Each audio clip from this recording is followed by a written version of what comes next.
சொல்றாரு வசீலாவுக்கு என்ன அர்த்தம்? அமல்னு தான் அர்த்தமே தவிர, நல்லறங்கள் தான் அர்த்தமே தவிர, நீங்க யாரையாவது பிடிச்சி தொங்கிக்கிறீங்கிற அர்த்தம் கண்டிப்பா கிடையாது என்று எல்லா அறிஞர்களும் வியாக்கியானம் கொடுத்துறாங்க. ஒரு வசீலாங்கிற சொல்லுக்கு அர்த்தம் சொல்றதா இருந்தா அந்த மொழியில யாரு பாண்டித்தியம் பெற்றிருக்கிறார்களோ அவங்க சொல்றதா நம்ம எடுத்தா பார்க்கணும். வசீலாங்கிற அரபி வார்த்தை அது எப்படி மார்க்கமானு கேட்டக்கூடாது. அரபு மொழியில உள்ள இந்த வார்த்தைக்கு என்ன அர்த்தம் என்பதை அரபு மொழியில பாண்டித்தியம் பெற்ற அந்த மக்கள் தான் வளர்க்க முடியும். அந்த மொழியை கரைத்து குடித்த திருக்குர்ஆனுடைய விரிவுரையாளர்கள் என்ன சொல்றாங்கன்னு கேட்டா, வசீலானா குர்பா, வணக்கம், இபாதத்து, அல்லாஹ்வை அடைவதற்கு உரிய வணக்க வழிபாடுகள் என்று அதான் விளக்கம். இப்ப நம்ம எடுத்து பார்த்தோம்னு சொன்னா வசீலாவை தேடிக்கொள்ளும் அல்லாஹ் சொல்றான் பாத்தீங்களா. இத குர்ஆன்ல இருந்து எடுத்து பாத்தீங்க பாருங்க, சூரத்துல் ஃபாத்திஹாவுல அல்லாஹ் கற்று தர்றான். எப்படி கற்று தர்றான்? ஈயாக்க நஅபுது வ ஈயாக்க நஸ்தஈன், உன்னை வணங்குறோம், உன்னிடத்துல உதவி தேடுறோம். உதவியை சும்மா தேடக்கூடாதான். உதவி தேடுறதுக்கு முன்னாடி நீ என்ன பண்ணணும்? நீ எனக்கு என்ன செய்வேன்னு முதல் சொல்லிட்டு அப்புறம் நான் என்ன செய்வேன் ரெண்டாவது பேசு. அல்லாஹ் என்ன எதிர்பார்க்கிறான்?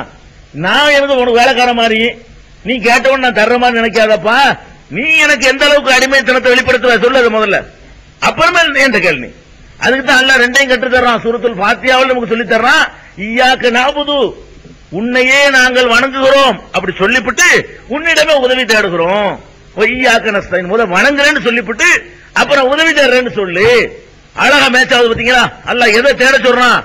நீங்கள் என்னிடத்துல உதவி தேடுவதற்கு முன்னாடி நீங்கள் ஒரு சாதனத்தை தேடிக்கிறீங்க. அந்த சாதனம் தான் என்னது? இபாதத்துகள், வணக்க வழிபாடுகள். அதை சூரத்துல் ஃபாத்திஹாவுல எல்லாம் இணைஞ்சிடறான், சொல்லி காட்டுறான். திருக்குர்ஆன்ல முதல்ல உள்ள வசனம் ஃபாத்திஹா, முதல்ல இறங்கின வசனம் எது அங்கே சொல்லி தர்றான். குர்ஆன்ல முத இறங்கின அத்தியாயத்திலையும் இந்த டாபிக் எல்லாம் வலியுறுத்துறான். குர்ஆன்ல இப்ப முதல்ல வைக்கப்பட்டிருக்கிற அந்த சூறாவுலையும் அல்லாஹ் ரெண்டையும் தான் சொல்றான். அதாவது ஈயாக்க நஅபுது வ ஈயாக்க நஸ்தஈன் முதல் சூரா ஃபாத்திஹா. முதல்ல இறங்கின சூரா எது? இக்ரா, சூரத்துல் அலக். இந்த அலக்குடைய கடைசி ஆயத்து எப்படி வருது? கல்லா லா துதிஉஹு வஸ்ஜுத் வக்தரிப், நீ அவனுக்கு கட்டுப்படாத, வஸ்ஜுத் சஜிதா செய், வக்தரிப் அதன் மூலம் என்ன நெருங்கு. அல்லாஹ் என்ன சொல்றான்னு கேட்டா, சஜிதாங்கிற வணக்கத்தின் மூலமா தான் நீ நெருங்கணும். சும்மா நெருங்குறேன்ல அந்த விளையாட்டுல நடக்காது. வஸ்ஜுத் வக்தரிப், சஜிதா செய்து விட்டு என்னை நெருங்கு. அப்ப முதல்ல இறக்கின வசனத்திலே அல்லாஹ் தெளிவுபடுத்துறான், என்னை நீ நெருங்குறதா இருந்தால் வணக்கங்கள் இபாதத்துகள் அதிகம் செய்து என்னை நீங்கள் நெருங்க வேண்டும், அதான் சாதனம். இவ்வளவு தெளிவாக சூரத்துல் ஃபாத்திஹாவும் விளக்கம் கொடுக்குது, சூரத்துல் அலக்லையும் விளக்கம் இருக்கிறது. அது மாத்திரம் இல்லாம பெருமானார் ஸல்லல்லாஹு அலைஹி வஸல்லம் அவர்கள் சொன்னார்கள், மா தகர்ரப இலைய அபதி பிஷையின் அஹப்ப இலைய மிம் மஃப்தரல்து அலைஹி, எந்த ஒரு அடியானாக இருந்தாலும் நான் அவனுக்கு கடமையாக்கி இருக்கிறேனே அதன் மூலமாகவே தவிர என்னிடத்திலே எவனும் நெருங்க முடியாது என்று அல்லாஹ் சொல்வதாக ரசூல் ஸல்லல்லாஹு சொல்றாங்க. ரசூல் ஸல்லல்லாஹு சொல்றாங்க, மாத்த கர்ரபை அல்லாஹ் சொல்வதாக சொல்றாங்க, ஹதீஸ் குதுசி. மாத்த கர்ரபை இலைய அபதி, என் பக்கம் என்னுடைய அடியான் நெருங்க முடியாது, பிஷையின் அஹப்ப இலைய, எனக்கு விருப்பமான ஒன்றை கொண்டு நெருங்க முடியாது, மின் மஃப்தரல்து அலைஹி, நான் அவன் மீது கடமையாக்கி இருக்கிறேனே அந்த காரியத்தை தவிர வேற காரியத்தை கொண்டு என்று நெருங்க முடியாது. அதுக்கப்புறம் ஒமாயசால் அபதி எத்தகர்ரப இலைய பின்னவாபிலி, கடமையானதை கொண்டு நெருங்கின பிறகு உபரியான நபில்களை கொண்டு என்னை மேலும் அடியான் நெருங்கிக் கொண்டே இருக்கிறான். அல்லாஹ் நெருங்கிறதுக்குள்ள வழி என்னன்னு கேட்டா, அல்லாஹ்ட்ட நம்ம யாரும் கேட்கிறது பெறுவதற்கு உரிமை நமக்கு எப்ப வரும்னு கேட்டா, கடமைகளை முதல் செய்யணும், ஓரளவுக்கு நெருங்கலாம். கடமைகளுக்கு மேல எக்ஸ்ட்ராவா சுன்னத்து நபில்கள் அதிகமாக செய்யும் பொழுது மேலும் நெருங்கிக் கொண்டே இருக்கிறோம். மாயசாலுல் அபது எத்தகர்ரபு இலைய பின் நவாபிலி, நபிலான வணக்கங்களை கொண்டு அடியான் என்னிடத்திலே மேலும் நெருங்கிக் கொண்டே இருக்கிறான். ஹத்தா உஹிப்புஹு, கடைசியில் நான் அவனை நேசிக்கிறேன், விரும்புகிறேன். விரும்பினா என்ன ஆகும்? ஃபைதா அஹபப்துஹு, அவனை நான் விரும்ப ஆரம்பித்து விட்டேன் என்று சொன்னால், குன்து சம்அஹுல்லதி யஸ்மஉ, அவன் கேட்கின்ற செவியாக நான் ஆவேன். ஓ பஸரஹுல்லதி யப்சுரு பிஹி, அவன் பார்க்கின்ற பார்வையாக நான் ஆகிவிடுவேன். ஓ யதஹுல்லதி யப்துஷு பிஹா, அவன் பிடிக்கின்ற கையாக நான் இருப்பேன். ஒரு ரிஜ்லஹுல்லதி யம்ஷி பிஹா, அவன் நடக்கின்ற காலாகவும் நான் இருப்பேன். ஒ இன் சஅலனி, என்னிடத்தில் அவன் கேட்பானேயானால் ல உஅதி அன்னஹு, கண்டிப்பாக அவனுக்கு வழங்குவேன். யாருக்கு வழங்குவானா?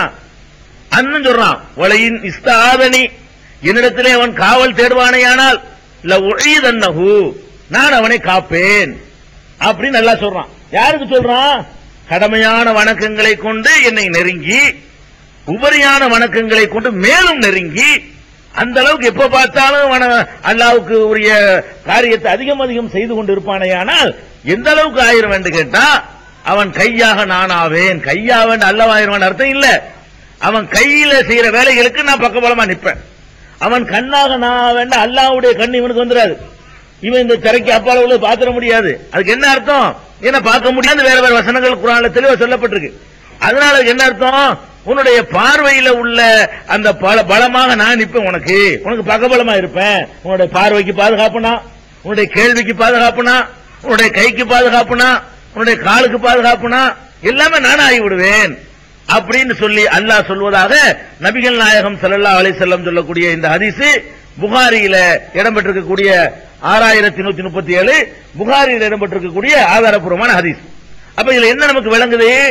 அல்லாஹ்விடத்தில் நெருக்கத்தை தேடுவதற்கு எந்த ஒரு இடத்திலையும் யாரையாவது பிடித்துக் கொள்ளுங்கள், ஒரு ஆளை துணைக்கு வச்சுக்கிறீங்க, ஒரு ஆளுடைய பொருட்டால கேளுங்க அப்படின்னு அர்த்தமே கிடையவே கிடையாது. அதை சொல்லக்கூடிய ஒரு குர்ஆன் வசனமும் இல்ல, அதை சொல்லக்கூடிய ஒரு ஹதீஸும் இல்ல. இப்ப நல்லா விளங்கிருச்சா? இப்ப எடுத்து பாருங்க, மூமின்களே நீங்கள் வசீலாவை தேடுங்கள், அவனின் பக்கம் செல்வதற்கு வசீலாவை தேடிக்கொள்ளுங்கள். என்ன அர்த்தம்? நல்ல நல்ல இபாதத்துகளை செய்து தேடிக்கொள்ளுங்கள் அப்படின்னு அர்த்தம்.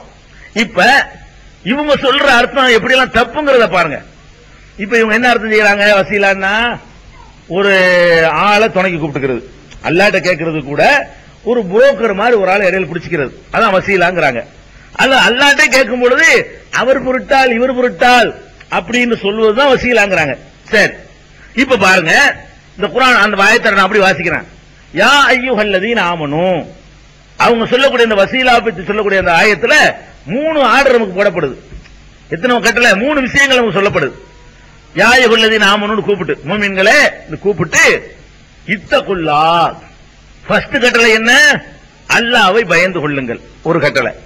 இரண்டாவது வபுதகு இலைஹில் வசீலா, அவன் அளவில் வசீலாவை தேடிக்கொள்ளுங்கள், இரண்டாவது கட்டளை.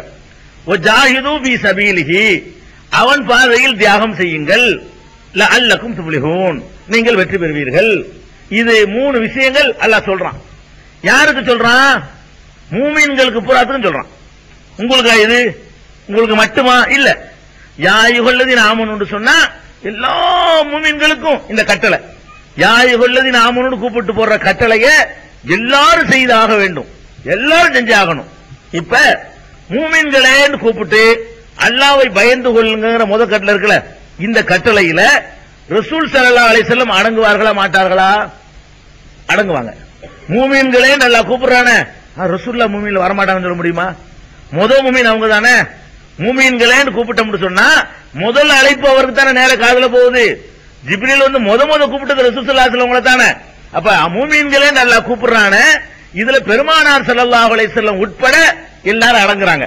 சரி, அப்ப இந்த 3 கட்டளையையும் பெருமானார் ஸல்லல்லாஹு அலைஹி வஸல்லம் செஞ்சாகணும், நல்லா விளங்கிக்கணும். இந்த 3 கட்டளை யார் செய்யணும்? நீங்க எப்படி இந்த 3 கட்டளை அமல்படுத்தணுமோ அதே மாதிரி தான் ரசூல் ஸல்லல்லாஹு அலைஹி வஸல்லம் அமல்படுத்தி ஆகணும். முதல் கட்டளை என்ன? இத்தகுல்லா, அல்லாஹ்வை பயந்து கொள்ளுங்கள், நிறைவேற்றினாங்க. பெருமானார் ஸல்லல்லாஹு அலைஹி வஸல்லம் அவர்கள் நம்ம எல்லாத்தையும் விட அதிகமா அல்லாஹ் அஞ்சினாங்க, நம்மளை எல்லாம் விட கூடுதல் அஞ்சினாங்க. ராத்திரில எல்லாம் கால் வீங்கிற அளவுக்கு எல்லாம் எந்திரிச்சு தொழுது இருக்கிறாங்க. சுபுகுல இருந்து இஷாவுல இருந்து சுபு வரைக்கும் எல்லாம் கூட தொழுது இருக்கிறாங்க. எல்லா வகையிலும் எவ்வளவு கஷ்டமான வாழ்க்கை அல்லாஹ்வுக்காக சகிச்சுக்கிட்டாங்க. அல்லாஹ்வுக்கு பயந்து பயந்து தங்களை வருத்தி கொண்ட ஒரு காட்சி நம்ம பார்க்கிறோம். இத்தகுல்லா என்ற கட்டளையை ரசூல் ஸல்லல்லாஹு அலைஹி வஸல்லம் அவர்கள் அப்படியே நிறைவேற்றினார்கள். அல்லாஹ் கட்டளை போடுறான், மூமின்களேன்னு கூப்பிட்டு அல்லாஹ்வை பயந்து கொள்ளுங்கள் கட்டளை போடுறான். இந்த கட்டளையை அல்லாஹ்வை பயந்து கொள்ளுங்கள் என்ற இந்த ஆர்டரை பெருமானார் ஸல்லல்லாஹு அலைஹி வஸல்லம் 100% கடைபிடிச்சாங்க. அல்லாஹ்வை எப்படி அஞ்சணுமோ அப்படி அஞ்சினாங்க. நம்ம அப்படி அஞ்சல, கொஞ்சம் கொஞ்சம் அஞ்சுறோம். 100% நம்ம அஞ்சணும்னு சொல்ல முடியாது. பெருமானார் ஸல்லல்லாஹு அலைஹி வஸல்லம் ஆனா அத்துகாக்கும் லில்லாஹ், அல்லாஹ்வை உங்களை விட நான் தான் ரொம்ப பயப்படுறேன்டாங்க. அவங்களே சொல்லிட்டு போயிட்டாங்க. பெருமானார் ஸல்லல்லாஹு அலைஹி வஸல்லம் அவர்கள் இந்த கட்டளை அமல்படுத்திட்டாங்க. சரி, அடுத்த கட்டளை என்ன? வசீலாவை தேடுங்கள். வசீலாவை தேடுங்கள் உங்களுக்கு மட்டும் கட்டளை இல்ல, ரசூல் ஸல்லல்லாஹு அலைஹி வஸல்லம் கட்டளை. அப்ப ரசூல் ஸல்லல்லாஹு அலைஹி வஸல்லம் ஒரு ஆளை போய் பிடிப்பாங்களா?